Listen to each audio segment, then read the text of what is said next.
Good day children, Sai Ram. This is Swati Miss here and we are going to study value education. Today we are going to learn the 7th lesson in value education, that is an egoistic king. The topic itself tells you what is egoistic.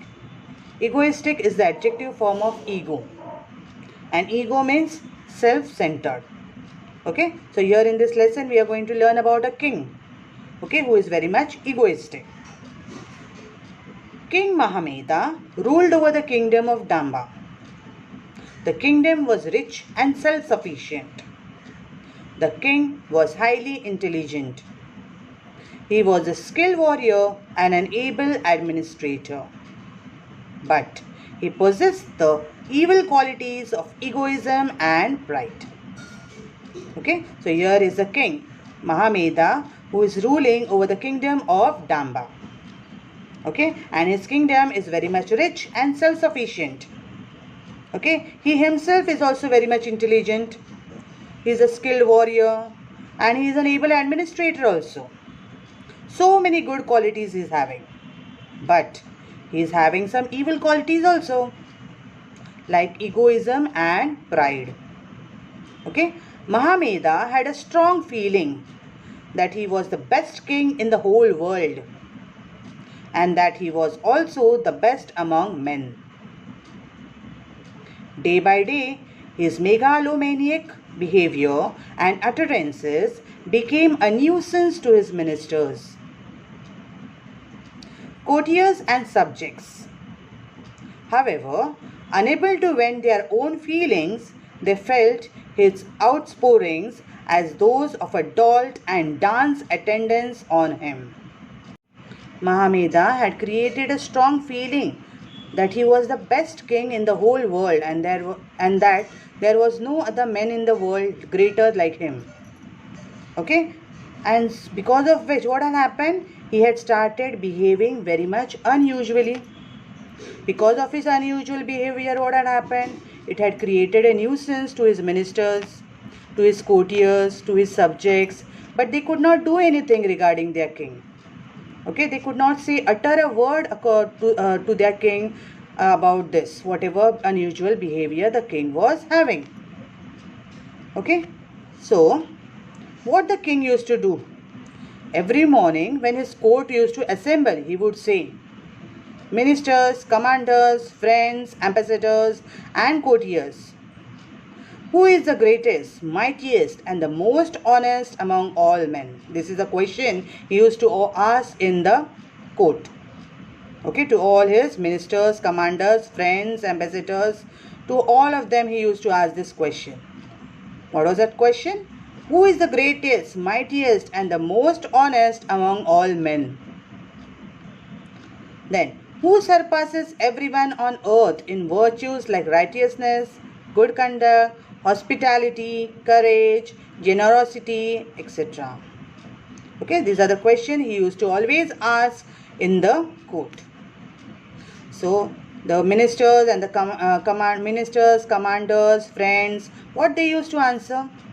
They used to say, "You, your majesty, you are the only one. No one else can be compared to your greatness in this world." Because the ministers and commanders could not upset the king. So they used to always say, "You." That means you are the greatest among all the people, of all the men. So all of them would sound in unison. The king would be highly elated. But everyone else prayed that there should be an end to this self-praise and pride. Okay, that time they used to praise the king. But they all wish that someday or the other, this self-praise and pride should stop of the king. Okay, this was the only prayer the commanders and the friends and the ambassadors and the ministers used to pray for.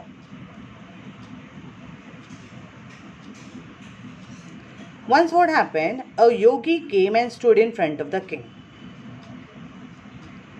Just as the king's court was about to begin, okay, when the court was about to begin, a yogi came and stood in front of the king. Now, as usual, the king always had the way of talking that who is the greatest of all. Okay, so the king as a routine asked the same question again. Is there anyone greater than me in the world? Now the yogi replied nonchalantly. Okay, what is the meaning of nonchalantly over here? Calmly. Okay, the yogi replied calmly, there are many men greater than you. Now to this answer, the king was jolted.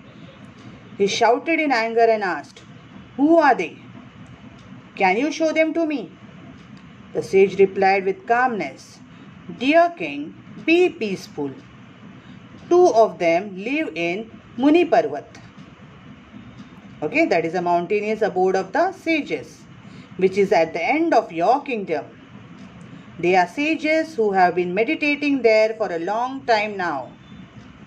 They are amongst the greatest of all human beings, as they have no material possessions and are above the negative qualities of greed, anger, jealousy, pride, desire. Go and meet them. So this is what the yogi told the king. Okay, first of all, the yogi told the king that there are many great men than you. Okay, and when the king was very much angry, okay, he was very much upset and got very much angry and asked, who are they? Who are more greater than me? So that time the yogi said that there are many people who are there. Two of them you can find in Muni Parvat only. Okay, they are the greatest of human beings because they don't have negative qualities in them like greed, anger, jealousy is not there in them. You can go and meet those people and you'll find that they are very much greater than you. So the king, what he did? The king's pride was hurt because of this. He lost no time and left for Muni Parvat immediately with a huge following. On reaching there, he found the two sages meditating calmly. His pride as a king got the better of him and he shouted, you Rishi Vedas, can you hear me? I am the king of this land and I have come to meet you. There was no reply. He shouted repeatedly. The sages did not open their eyes. Out of frustration, he started abusing them. The sages then opened their eyes. They took a pinch of vibhuti, that is, sacred ash, and blew it towards the king and his followers. The followers were blinded and their bodies were deformed. What is the meaning of deformed over here? Out of shape. They became crippled. They could not talk anymore as their mouths became twisted. Okay, so what happened over here? The king was very much proud. Okay, he lost no time and along with his people, he went to Muni Parvat. And in the Muni Parvat, what did he see? He saw two sages meditating over there very calmly. So he started shouting over there that I am the king of this land. Okay, you Rishi Vedas, you all can hear me or no? I am here. So you stand up and salute me. Okay, but the sages did not respond. Okay, so the king went on shouting over them and abusing them. So what happened? At last the rishis, they opened their eyes and they took a pinch of vibhuti, that is the sacred ash, and they blew it over to the king and his followers. And just because of this, what happened? Many of the followers were blinded. Okay, and many of them became deformed, that is crippled. Okay, and they could not speak a word because their mouths had become twisted. Seeing this, the king was very much frightened now. The king came to his senses. He came to know what he was doing. He did not anticipate facing such powerful spiritual personalities. He understood his own misconceived notions. He fell at the feet of the sages and sought pardon. Okay, at last the king came to his senses and he came to know what he was doing. And whatever he was doing, that was not right. Okay, and so what he did? He fell down at the feet of the sages and he sought for pardon. I am blinded by my conceit and pride. He said that I am very much a proud person Okay, and because of my proudness, I was blinded. Okay, so this is what the king started pardoning from the sages. Please forgive me, have mercy on my people. Saying so, he shed copious tears. Okay, what is the meaning of copious over here? Abundant.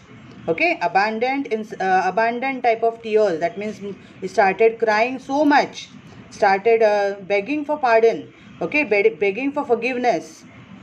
Okay, so the rishis relented and returned to the followers. Normalcy of vision and figure. They told Mahameda, go back to your kingdom with your followers. Reign with love. Show love to all. Shed your ego and pride. Okay, with humility. Mahameda listened to their advice and became a virtuous king. So what is the moral of the story, children? Pride ruins and conceit destroys. Okay, what is the meaning of conceit over here? Excessive pride. Too much of pride is called as conceit. Okay, too much of pride can destroy a person. So everybody has understood this story, children? Wasn't it a very good story? Yes. So here is a message given by Shrima. A person might be highly qualified and exceptionally brilliant, but he should not be proud of his accomplishment. Otherwise, he shall meet his downfall like a powerful elephant trapped in the pit by the hunters. Okay, so this is the message given by Shri. Answer the following. Describe King Mahameda. Yes. How will you describe King Mahameda? King Mahameda was an intelligent person. He was a skilled warrior. Okay, above that he was an able administrator. Okay, and his kingdom was very much rich. Okay, and self-sufficient. Then, next question. Who came to his court one day? Yes, children, who came to his court one day? A yogi had come to his court one day. What was the yogi's reply to the king's usual question? Okay, the question which the king used to ask every day. What was the reply to that? What did the yogi reply for that? The yogi said that there are many men greater than you. Okay, so what did the king do immediately after that? After he heard the reply, what did he do? Immediately he took his followers along with him. Okay, and he went to Muni Parvat to see the two sages. What happened to the king's follower? Okay, what happened to the king's follower? As soon as the sages, they threw some vibhuti on the followers and the king. The followers were blinded as well as they were deformed. Okay, what lesson did the king learn from the sages? Okay, from this story what do we understand? That pride, yes, pride ruins and conceit destroys. This is a lesson what the king learned from the sages. I hope children you all have understood this lesson very well. Okay. Thank you children.